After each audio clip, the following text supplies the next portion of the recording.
What is going on? Welcome back to Financial Journey. So today we're going to talk to you on Rivian. So Rivian has been hit quite hard. Some analysts have given new ratings I want to talk on, but I want to give you a good overview of what the current data points are saying and where I see things going from here. Before I get into any of that, make sure to hit that thumbs up and subscribe. Always greatly appreciate that. And with that said, let's get right to it. So currently Rivian is down 1.59%. A lot of volatility. The whole EV sector has been massacred as of late. The market's been open just shy of about 1 hour, and there has been 6.6 million shares being traded. 33.8 is the average. So that is going to be a fairly heavy volume day for a Friday. These are some of the transactions that have occurred on the secondary market above $100,000. So that's kind of a good thing, as I said, because it does show that Rivian is getting the attention of big money. And that's something that isn't necessarily happening across the EV sector, such as Lucid. People seem to be overlooking Lucid. Same goes for NIO. And with that said, that does show that it's at a pretty substantial discount, especially if you look at a lot of the metrics. So this is the PS ratio, just comparing Rivian, Tesla, Lucid, and NIO. Of course, NIO has their own geopolitical issues that's going on right now. So all China-related stocks have been massacred. So NIO is currently sitting at 1.4, but comparing Rivian, Tesla, and Lucid, Rivian is at a very cheap discount. So the PS ratio was 3.9.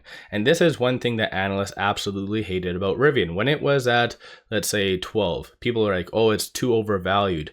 But now look at it, it's 3.9. That is crazy stuff. So it is very, very cheap in my opinion. And when it comes to Rivian, there hasn't been any recent SEC filings, as you can kind of see right here.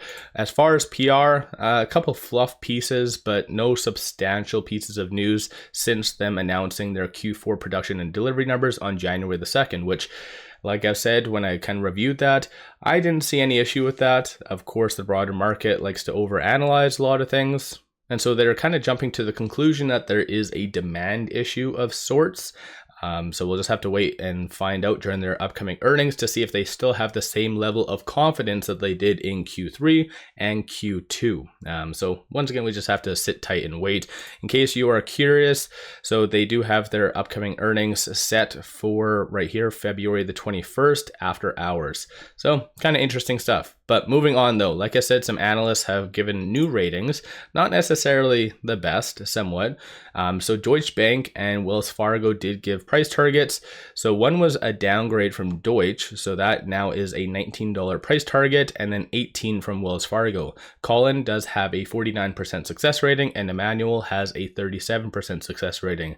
It's very interesting to see just the, success rates of analyst ratings that cover EVs. They are all garbage. Like, look at this. Chris Pierce with Needham, 28%. Rod, actually Rod's not all that bad, 59%. Mark, 61%, 33%, 42, 51. Like, they're very, very low. So in my opinion, I feel like this downgrade today, it's not really justified in my opinion. It might be premature. I would rather wait for their upcoming earnings just to see if there is truly a demand issue. But there's so much blood in the EV market, it's just getting dragged down with it. So that's kind of what is happening with Rivian. And I just want to quickly play this video about 1 minute from this.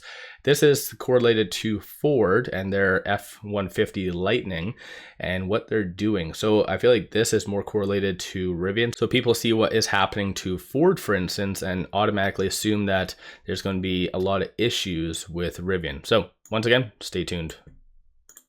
Latest sign of a slowing demand for EVs. Ford announcing it's reducing production of its F-150 Lightning. For that, we're going to turn to Phil LeBeau this morning. Morning, Phil. Good morning, Carl. This is Ford announcing on April 1st that it will be cutting its production of the F-150 Lightning, going from 2 shifts, which it currently operates at its Rouge complex just outside of Detroit, where they build the F-150 Lightning. They're going to bring that down to 1 shift starting on April 1st. Some of those workers, about 1,400 impacted, they're going to be transitioned over to additional production for the Bronco and the Ranger. This is, if you're thinking to yourself, wait a second, didn't they just cut their guidance in terms of EV production? Yeah, they did that last month. Basically cut their 2024 production plan in half, and now they are saying we are going to be cutting Lightning production again. So if you look at Lightning sales last year as well as the year before, they did increase. It was the top selling electric pickup truck, 24,000, just over 24,000 sold last year. But Ford said after they came out of the UAW contract, we're going to be deferring about $12 billion in EV investments. Not cutting it, but just not rolling it out as quickly as originally planned because the market is not developing as quickly as planned. So this is a prudent move by Ford. If you don't have the sales there, you just can't keep. So yeah, there you have it. So a lot of people are going to be seeing this, a lot of analysts as well, and just automatically assuming the same goes for Rivian. Very unfortunate, but that's just how the market does work. Latest round of 13Fs from Q4 of 2023 are kind of mixed. So you do see some institutions just straight up not doing anything, some selling out, small amount increasing brand new positions, but those are very small. So about 25 shares, 6 shares, 250 shares. So kind of interesting for that. When it comes to shorts, I'll give you a quick overview of what they are doing. As I said in the past, I do not see Rivian being a short squeeze play by any means. I'm just bringing this up as a benchmark. And so with Rivian being red today and them increasing a very small amount, it kind of feels like it's justified. So that's how they're interpreting it. But then again, there's a lot of available shares to short. So 8,000 shares is a very small amount. I'm sure a lot of you might in fact even have more shares than what is being done right now. But 15.6% of the free float is being shorted. 104.65 million shares overall are being shorted. It is interesting to note that cost to borrow minimum is negative 0.2%. I have brought this up in the past. So typically cost to borrow, that is what brokers physically do charge people to borrow shares. So technically for it to be negative, that means there is brokers out there physically paying people to short Rivian. So kind of interesting stuff, just getting rid of all this crap right here. So you can kind of see as well, ever since it looks like beginning of January, it went from about 13% the short interest to where it is roughly now, so 15.5. So shorts have doubled down on the whole EV sector. They want to maybe bring it down for whatever reason. And like I indicated right here through the interactive broker short availability, does indicate more than 10 million shares are available to be shorted. So if they wanted to double down, they can very much. So with the market being open about 1 hour, looking at options, $1.44 million in calls being purchased versus 1.85 million in puts. 53% of all the options being done today are bearish. So people are anticipating for a continuation of a downtrend with Rivian. Looking at some of the calls that are being purchased, it is anticipated for it to be above $3 by the end of next week.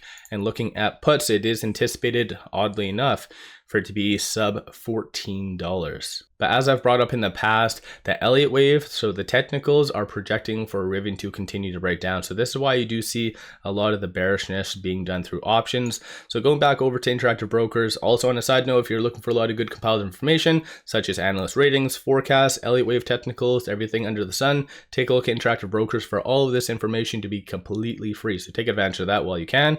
But technically it does have 1870 as a pivot point. So for as long as Rivian is below that point right there, then it is anticipated to go anywhere from 1180 to 1290. Kind of extreme, but the Elliott wave has been very much on point, especially for the whole EV sector over the last 6 months.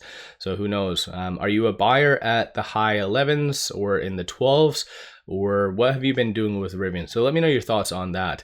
As far as looking at some strong support and resistance points, so 1552, it is trading between this, looks like S1 and the pivot. So 1604 is going to be the next strong resistance, and 1541, which it kind of bounced off of today, so that's kind of a good sign overall, but 1541 is going to be that next strong support.